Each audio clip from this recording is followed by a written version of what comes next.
जिसको हम लोग चाहेंगे वही यहाँ से सांसद जाएगा, ये भी तय है।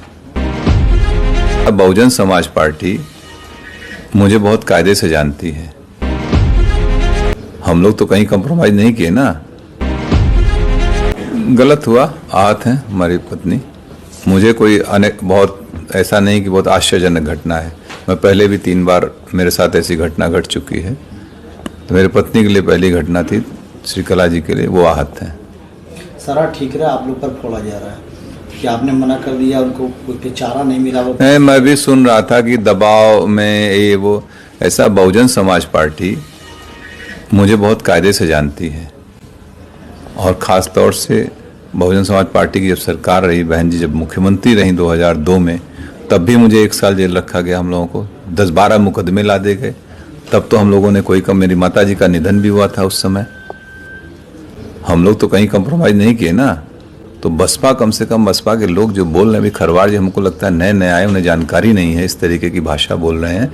ठीक है, अपने पार्टी को डिफेंड करना बहुत से और भी तरीके, लेकिन दूसरे को डिफेम मत करिए। फिर 2007 से लेकर 12 में सरकार रही, उस समय हमारी सरकार से हुए वैचारिक मतभेद रहे। आपने देखा हमारे ऊपर मुकदमे लाद के मुझे बंद किया गया इसी जौनपुर जेल में। 2012 के चुनाव से पहले ये कह दिया गया कि धनंजय सिंह ने माफ़ी मांग ली।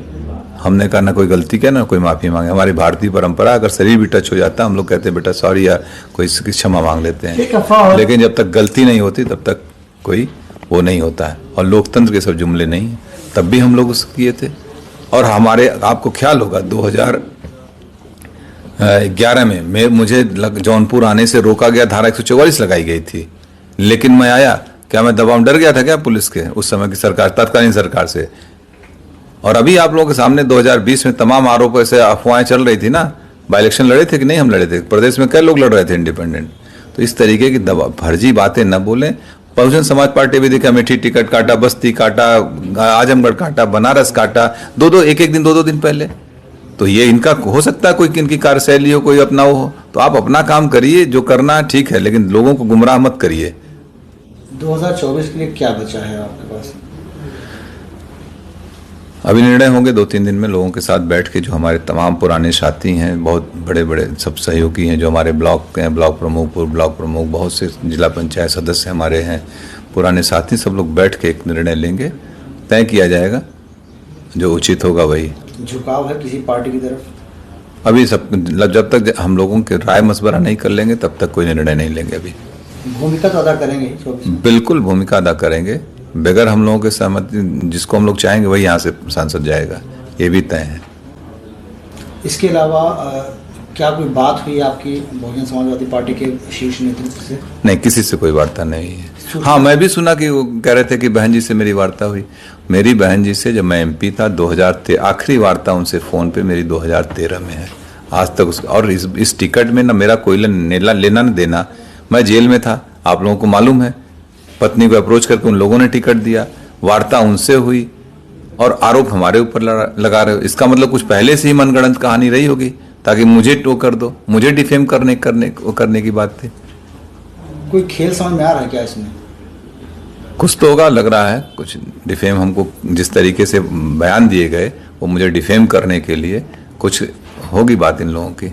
चारा नहीं छोड़ा गया आपके सामने, सिर्फ 1 दिन रह गया था नामांकन के लिए? हाँ बिल्कुल। अगर चूंकि हमने इस पर किया था नामांकन, इंडिपेंडेंट के लिए आपको 10 प्रस्तावक चाहिए होते हैं।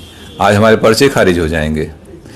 खैर, मैं एक बात और बता दूं, अगर मैं चुनाव लड़ रहा होता तो मैं जरूर एक इंडिपेंडेंट नॉमिनेशन भी करके रखता। या मैं इंडिपेंडेंट रहता ही, मुझे नहीं जाना पड़ता कहीं, और हम लोग चुनाव लड़ते। भविष्य में क्या कोई तालमेल बैठेगा बसपा से? मुझे नहीं, मेरा तो नहीं लगता है कभी। राजनीतिक संभावना को, लेकिन मुझे नहीं लगता, क्योंकि इतनी बार धोखा खाने के बाद फिर कहाँ आदमी वो करता है। अब किससे समर्थन कर सकते हैं आप? ये भविष्य का सवाल है। मैंने अभी कहा कि अभी हम अपने सारे लोगों के साथ बैठेंगे, जिम्मेदार साथियों का, यही नहीं पूरे जौनपुर, पूरे दोनों हमारी लोकसभा, सभी जनपद के सभी लोगों के साथ हम लोग बैठेंगे। जनपद में कम से कम हम लोगों के 2, 2.5, 3, 4 लाख लोग अपने हैं। जहां हम लोग चाहेंगे वहां मत करेंगे। ये सबसे मिलकर बैठ के बात। अब आपको धोखेबाज बता रहे हैं कि उन्होंने 1 दिन पहले ही कहा कि अब आप हमारी पत्नी चुनाव नहीं लड़ेंगी, इस तरीके का बयान आपने उनको? इसका जवाब दे दिए यार। अब कौन कह रहा है? कितने बड़े लोग हैं? कोई बचा है बसपा में? क्यों ऐसी बात कर रहे हैं कि एक अकेली सीट जौनपुर की थी जिसको लेकर बसपा चर्चा में आ गई। 5 जगह और टिकट काटे कोई चर्चा है? इतने माइक लगा कोई पूछने गया कहीं? खाली जौनपुर की वजह से ना, जौनपुर की वजह से चर्चा में, धनंजय सिंह की वजह से बसपा चर्चा में, बसपा की वजह से धनंजय सिंह चर्चा में नहीं है। प्रणाम। 9 PM न्यूज, हम दिखाएंगे झूठ को सच का आईना। सच के लिए देखते रहिए 9 PM न्यूज।